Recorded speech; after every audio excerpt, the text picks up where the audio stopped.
بسم اللہ الرحمن الرحیم۔ شروع اللہ کے نام سے جو بڑا مہربان نہایت رحم والا ہے۔ جب کسی قوم کا بزرگ تمہارے پاس آئے تو اس کی عزت کرو۔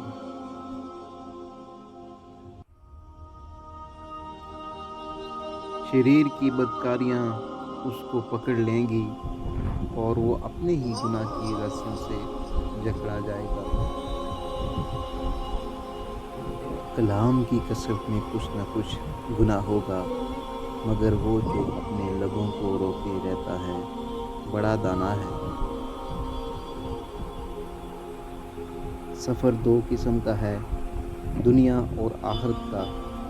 دونوں کے واسطے توشہ درکار ہے۔ دنیا کے سفر میں توشہ ہمراہ رکھنا چاہیے اور سفر آخرت میں روانگی سے پہلے بھیج دینا چاہیے۔ دنیا میں دو چیزیں پسندیدہ ہیں، سخن دل پذیر اور دل سخن پذیر۔ ایک بزرگ کا ایک دوست تھا مگر نادان۔ اس نے آپ سے درخواست کی کہ مجھ کو اسم اعظم سکھا دیجیے۔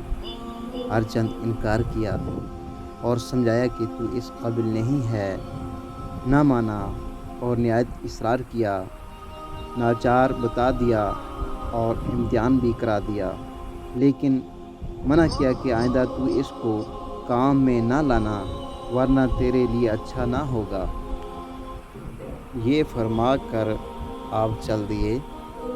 اس کے دل میں خیال آیا کہ بھلا اب دیکھوں اسم اعظم تاثیر کرتا ہے یا نہیں۔ کچھ ہڈیاں نظر آئیں، ان پر اسم اعظم پڑھا۔ فوراً ایک شیر زندہ ہو کر غراتا ہوا آیا اور اس کو پھاڑ کھایا۔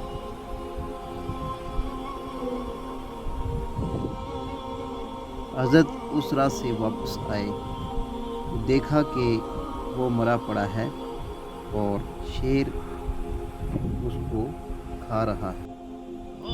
شیر سے پوچھا، تو نے اس کو کیوں مارا؟